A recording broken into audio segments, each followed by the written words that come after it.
새벽에 또 이 자리를 오늘 이 시간에 참여하신 여러분들을 환영합니다. 특별히 어제 그 템파까지 갔다 오신 분들도 계시는데 아침에 또 이렇게 이른 시간에 와주셔서 감사를 드립니다. 오늘은 제가 마태복음 6장에 있는 몇 말씀, 마태복음에 있는 몇 구절을 읽으면서 말씀을 시작하겠습니다. 마태복음 6장 12절에 있는 말씀을 먼저 읽겠습니다. 제가 세 구절을 읽겠는데 그 세 구절이 사실은 아주 똑같은 내용을 반복하고 있어요. 자, 마태복음 6장 12절입니다. 자, 읽겠습니다. 자, 우리 같이 읽어볼까요? 시작. 우리가 우리에게 죄 지은 자를 사하여 준 것 같이 우리 죄를 사하여 주옵시고. 그 다음에 14절 15절에 있는 말씀입니다. 같이 읽겠습니다. 시작. 너희가 사람의 과실을 용서하면 너희 천부께서도 너희 과실을 용서하시려니와 너희가 사람의 과실을 용서하지 아니하면 너희 아버지께서도 너희 과실을 용서하지 아니하시리라. 마지막 구절 마태복음 18장 35절에 있는 말씀입니다. 마태복음 18장 35절에 있는 말씀 같이 읽겠습니다. 시작. 너희가 각각 중심으로 형제를 용서하지 아니하면 너희 천부께서도 너희에게 이와 같이 하시리라. 이 마태복음의 이 같은 구절들이 같은 내용을 지금 기록했는데 몇 번이나 기록이 되어 있습니까? 같은 내용이 3번이나 기록이 되고 있어요. 그래서 이 같은 내용이 이렇게 자주 반복이 된다고 하는 이유가 무엇인가? 그 이유가 무엇입니까? 여러분은 어떻게 생각하십니까? 이 말이 굉장히 중요하다는 거예요. 왜냐하면 그리스도인의 삶을 살면서 사실은 이게 실천되지가 않습니다. 특별히 여러분 그 산상보훈의 말씀을 우리가 사실은 매일 읽을 필요가 있어요. 왜냐하면 이 산상보훈의 내용은 그 예수님께서 그 십계명을 확대해 놓으신 거잖아요. 근데 십계명을 확대해 놓았는데 그거를 예수님께서 사랑이라고 하는 관점과 이렇게 섞어서 십계명을 이렇게 확대해 놨어요. 근데 그 산상보훈의 말씀, 특별히 뭐 산상보훈뿐만 아니라 예수님께서 주신 교훈들은 이해하기는 굉장히 쉬운데 실천하기는 굉장히 어렵습니다. 이게 평생 걸리는 너무너무 어려운 역사이고 이거는 십자가의 사랑과 그리고 성령의 역사를 경험하지 않으면은 10년, 예수님 믿은 지 10년이 되고 100년이 돼도 사실은 우리의 삶에 잘 일어나지 않는 문제예요. 그래서 저는 이 산상보훈의 말씀을 읽을 때마다 항상 저는 반성을 많이 합니다. 왜냐하면 내가 정말 이렇게 살고 있나 이런 생각을 참 많이 하는데 그 중에 한 가지가 오늘 읽은 이 말씀이에요. 이 말씀은 제가 그리스도인으로서 이제는 됐다 그러는데도 나중에 돌아서 보고 나면은 또 어려운 일, 이런 일을 또 당하고 나면은 제 마음이 굉장히 이렇게 완고하다. 참 이렇게 굳어져 있다. 그런 생각을 제가 또 합니다. 그래서 이 예수님의 교훈을 제가 늘 보면서 참 쉬운 말씀이지만 어렵다. 그러고 저는 늘 읽어요. 그래서 이 산상보훈에 들어있는 말씀 가운데 그런 이해하기는 쉽지만 실천하기 어려운 글이 한두 개가 있는 게 아니에요. 그 중에 대표적인 게 내 이웃을 내 몸과 같이 사랑하라. 이게 얼마나 쉬운 말이지만 얼마나 어렵습니까? 그리고 내 원수를 사랑하고 너를 핍박하는 자를 위해서 어떻게 하라고요? 기도하라. 여러분 용서는 혹시 할 수 있을지 모르지만 기도까지 할 수 있습니까? 그렇게 된다 그러면 우리는 사실 여기에 더 이상 살 필요가 없이 다 우리는 하늘나라 가 있을 거예요. 그렇지 않겠습니까? 그 다음에 어떤 사람이 너에게 강제로 오리를 가고자 하거든 얼마를 가라 그랬습니까? 십리를 가고 겉옷을 달라 하거든 속옷까지 벗어주라 그러는데 여러분 이게 이번 한국에서 새로 받은 옷인데 저희 장인어른이 보내주신 거예요. 근데 이게 굉장히 비싼 거거든요. 근데 이걸 지금 이 속옷까지 안 되지. 이거 벗어주기가 너무 어렵습니다. 그러니까 그만큼 이 산상보훈에 있는 말씀은 정말 실천하기가 너무 어렵습니다. 그래서 특별히 그 산상보훈에 나오는 말씀들은 저는 그렇게 생각합니다. 이거는 평생의 교과서로 두고 우리가 자주자주 묵상하고 연구하고 정말 우리의 가슴을 이렇게 한번 마음의 거울로 이렇게 보면서 내 자신을 점검해 볼 수 있는 그런 말씀으로 우리가 늘 그렇게 살면 참 좋겠습니다. 특별히 오늘 이 말씀에는 두 분이 늘 나와요. 그죠? 하나는 뭐냐면 내가 그죠? 사람의 과실을 어떻게 하지 않으면 용서하지 않으면 아버지께서도 우리를 용서하지 않으시고 우리가 사람의 과실을 용서하면 하늘에 계신 우리 아버지께서도 우리를 용서하신다. 이 두 가지가 서로 굉장히 직접 연결돼요. 그렇다고 하면은 이 말씀은 우리 구원의 어떤 말씀이에요. 이건 절대적인.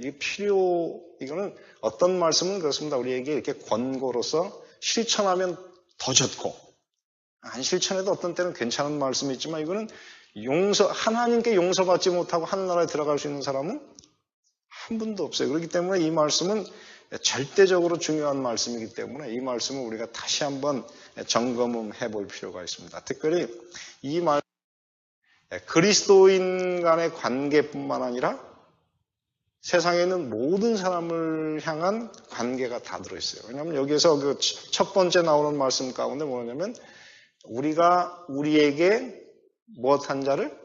죄 지은 자. 이 죄 지은 자라고 하는 것이 사실 마태복음에 나와 있는 그 말씀을 그대로 하면은 우리에게 빚진 자, 돈 빚진 자를 우리가 어떻게 하는 것처럼 탕감해 주는 것처럼 우리의 죄를 탕감해 주옵시고 그렇게 말씀하셨어요. 그 다음에 마태복음 6장 14절 15절에 보면은 너희가 사람의 무엇을? 과실을 용서하면 하늘에 계신 아버지 너희 천부께서도 너희 죄를 용서하실 것이요. 이렇게 말씀하셨으니까는 여기서 사람 또는 우리가 우리에게 죄 지은 자를 이 말은 어떻게 해요?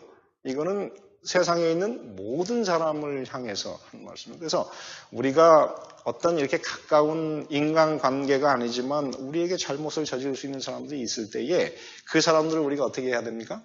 용서해야 된다는 거예요. 근데 이 마태복음 18장 35절에 보면 거기서 뭐라고 했습니까? 너희가 중심으로 너희 형제를 용서하지 않으면 하늘에 계신 이 천부께서도 그와 같이 하시리라. 이렇게 했을 때 그 형제는 누구를 얘기하고 있습니까? 그건 그리스도인들. 왜냐하면 성경에서 보면은 형제라고 하는 이 말은 누구에게 썼냐면 그리스도인이 된 공동체 속에 같이 사는 사람들을 얘기했기 때문에 이건 참 더 어렵습니다, 여러분. 한 사람 한 번 보고 말 사람이야 그냥 에이 그래 그렇게 용서하는 게 그 쉬워요. 근데 매일 얼굴 보고 사는 사람 이 그리스도인들이 어떻습니까? 세상에 아마 친척보다 가족 다음으로 제일 많이 만나는 사람들이 누구냐면 그리스도인이에요. 근데 같이 이렇게 사는데 어떻습니까, 여러분? 한 사람에게 자꾸만 섭섭한 일을 하면 어떻게 돼요? 마음이 상해요.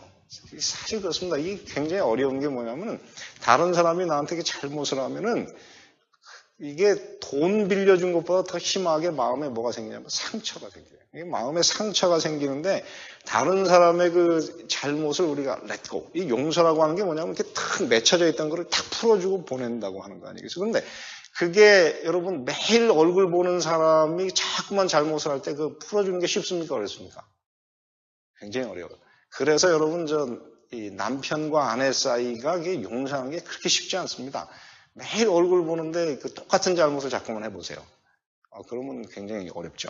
그래서 이 말씀은 바로 그리스도인 서로 간의 그 관계를 형성하는 데 있어서 굉장히 참 중요한 말이에요. 근데 여러분 우리가 그 어떤 사람을 용서를 할 때에 항상 우리는 그래요.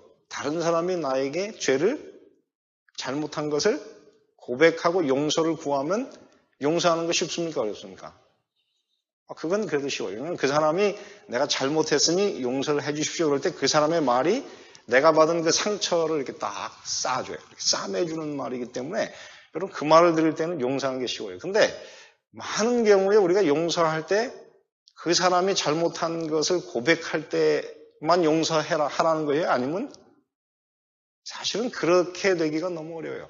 그렇기 때문에 대체로 어떻게 하냐면 우리는 먼저 용서하지 않으면 마음에 평안이 없습니다. 그래서 저희가 우리 자식을 볼 때 보면 자식이 어떻게 잘못할 때 여러분 얘가 용서를 빌면 여러분 용서를 하십니까? 아니면 미리 용서를 하고 기다리십니까? 저는 용서를 하고 기다려요. 왜냐하면 애가 뭘 잘못하고 나면 우리가 항상 하는 말이 그래요. 너도 새끼 나서 길러봐라. 그때는 알 거다. 그럼 그 얘기는 뭐예요? 이 아이가 최소한 지금부터 한 20년 후에 일어날 일을 우리가 미리 어떻게 해요? 미리 보고 용서해주고 기다리는 거예요. 20년을 기다리면 그때 가서 걔가 그때 내가 참 잘못했으면 이렇게 나온다고요. 그러니까 우리는 이 자식하고의 문제는 어떻게 해요?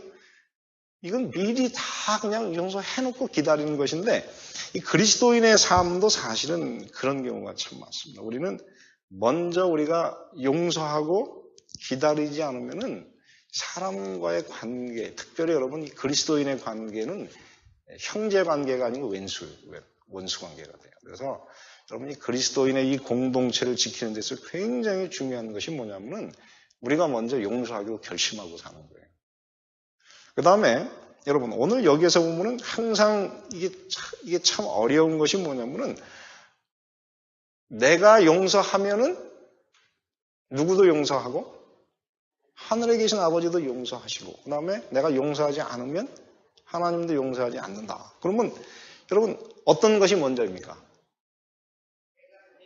내가 용서하는 게 먼저인 것처럼 보여요. 그렇게 된다 그러면 여러분의 마음이 하나님의 마음보다 더 넓고 그죠? 더 넓고 그렇게 여러분이 자비로운 사람 아니겠어요? 이게 사실은 오해입니다. 근데 이게 왜 그러냐면 여러분 가만히 생각해 보면 인간이 예수의 사랑, 십자가의 사랑을 우리가 경험하지 않고 남을 용서할 수 있다고 하는 것은 불가능한 일입니다. 특별히 이 말씀과 연계해서 마태복음 18장에 보면 두 빚진 사람이 얘기 나오는데 한 사람은 얼마를 빚졌습니까? 임금에게 1만 달란트를 빚졌습니다. 1만 달란트라고 하는 것이 그 액수가 얼마냐면은 한 달란트가 한 노동자의 20년, 어떤 사람은 16년, 혹은 어떤 사람은 20년인데 제가 볼 때 20년이 맞아요. 20년치 품삯이에요. 그러면 1만 달란트 빚진 것은 얼마예요? 20만 년치.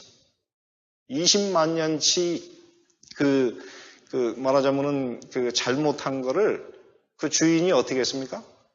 그를 불쌍히 여겨서, 이 성경을 보면 불쌍히 여겨서 탕감해줬다. 이 불쌍히 여기다는 말이 그게 긍휼하다는 표현이에요. 긍휼. 긍휼히 여기는 자는 복이 있다. 긍휼히 여겨서 그 사람은 어떻게 했냐면 감옥에 가둬야 됐지만 어떻게 했어요? 렛고 풀어주고 가게 했어요. 근데 가다가 이 사람이 누구를 만났습니까?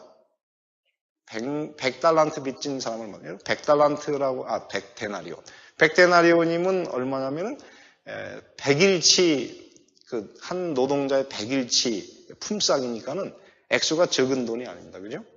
오늘 여러분이 하루에 얼마를 벌겠습니까? 한 150불을 번다 그러면은 얼마예요? 그게 15,000불이니까, 자동차, 좀 중고 괜찮은 차 한 대 값이에요. 그러면 여러분 그런 액수를 탁 용서해 주는 게 쉽습니까? 어렵습니까? 어렵죠.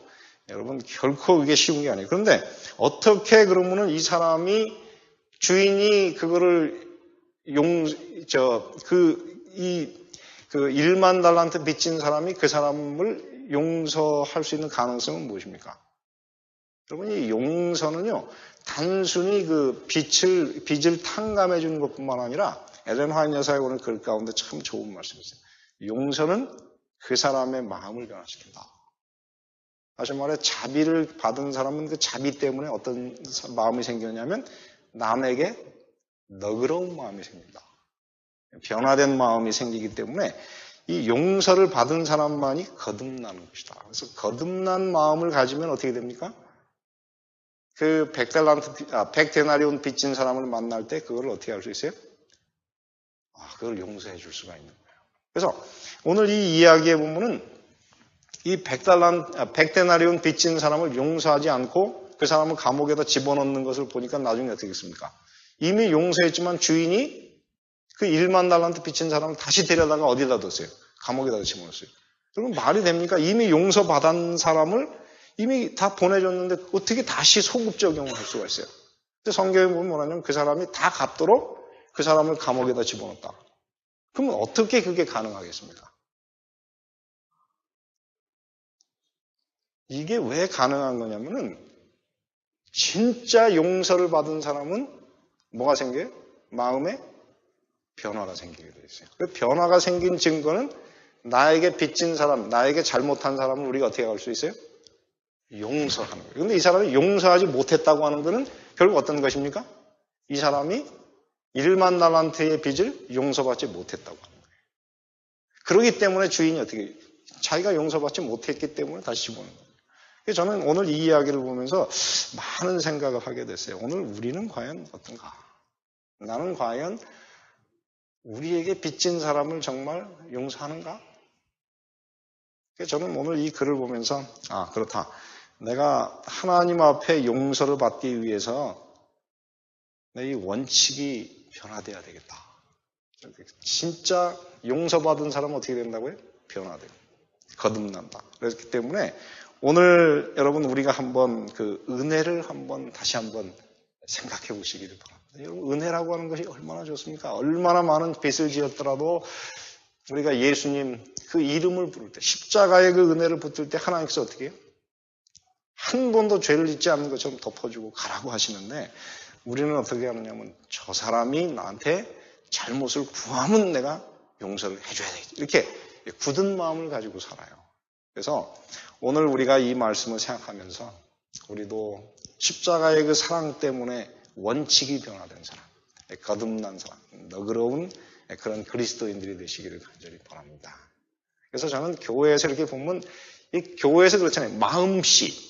그 마음씨라고 하는 말이 참 예쁜 말이에요. 마음씨. 이 마음 씀씀이를 보면은 저 사람이 진짜 이게 변화된 사람인지 아니면 변화되지 않은 사람인지를 우리가 알 수가 있어요. 그래서 우리가 이 교회 안에서 이렇게 마음씨, 이 마음씨의 은혜가 역사에서 그 마음이 변화된 경험을 가진 사람. 그래서 그 사람이 너그러워서 우리가 모든 사람을 이렇게 안아줄 수 있는 그런 그리스도인으로 정말 십자가의 그 용서를 경험한 그런 그리스도인으로 오늘 우리가 살게 되시기를 간절히 바랍니다.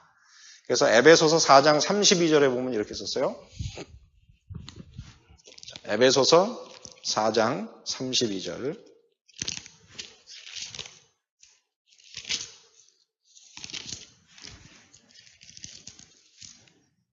같이 읽겠습니다. 에베소서 4장 32절. 서로 인자하게 하며 불쌍히 여기며 서로 어떻게 하기를? 용서하기를. 하나님이 그리스도 안에서 너희를 용서하심과 같이 하라. 이 뒤에 나온 용서하심이라고 하는 것은 과거의 동사예요. 그래서 하나님께서 용서하신 것처럼 너희가 용서하라. 그랬으니까 시제가 무엇이 먼저입니까? 하나님이 그리스도 안에서 우리를 용서하신 것이 먼저이고 그거를 바탕으로 해서 우리가 남을 용서하는 것입니다.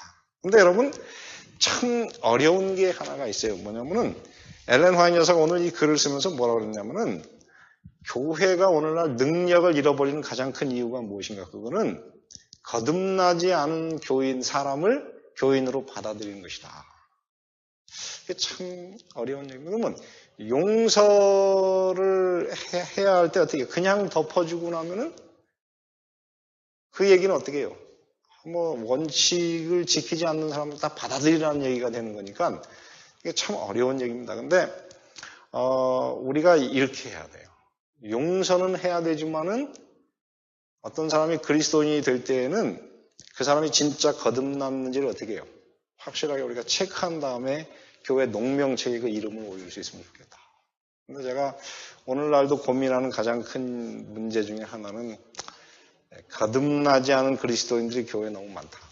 원칙이 변화되지 않은 사람이 너무 많기 때문에 이 교회에서 어떤 때는 직원을 선정하려고 그러면 너무 어려워요.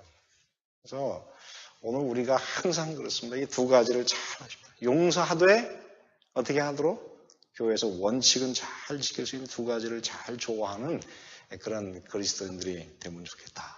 여러분 오늘 이 말씀을 통해서 진짜 우리가 용서하는가? 그렇다면 우리는 용서받은 그리스도의 그 용서를 경험한 그리스도이다. 그러므로 우리는 남을 용서할 수 있다. 그래서 오늘 우리 모두가 다 거듭난 그리스도인이고 용서를 경험한 그리스도인이기에 우리 주변에 우리에게 잘못하는 사람을 용서해 줄 수 있는 그런 변화된 그리스도인들이 되시기를 바라면서 오늘 말씀을 마치겠습니다. 여러분 기도 제목이 있으신가요? 특별한 제목이 없으십니까?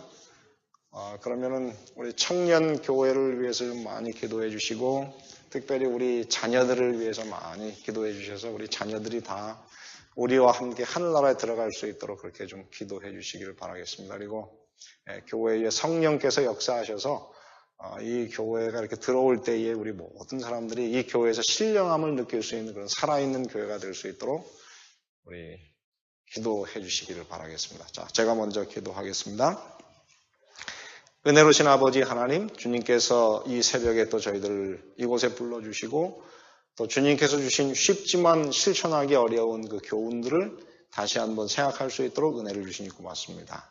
오늘 십자가의 은혜를 저희 마음속에 다시 한번 기억하게 하시고 저희들이 1만 달란트 용서받을 수 없는 죄를 용서받은 그런 그리스도인이므로 저희들 변화되어 저희들의 원칙이 변화되고 너그러운 마음으로 우리에게 죄 지은 자를 사하여 줄 수 있는 그런 그리스도인들이 될 수 있도록 은총을 베풀어 주시옵소서.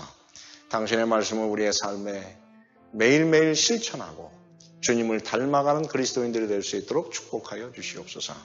이제 흩어져서 이 새벽에 저희들이 주님의 은혜를 구할 때에 우리에게 가까이 마셔서 우리의 기도가 주님께 상달되는 그리고 하나님의 임재를 체험할 수 있는 아름다운 기도의 시간이 될 수 있도록 은혜를 베풀어 주시기를 예수님의 이름으로 기도드리옵나이다.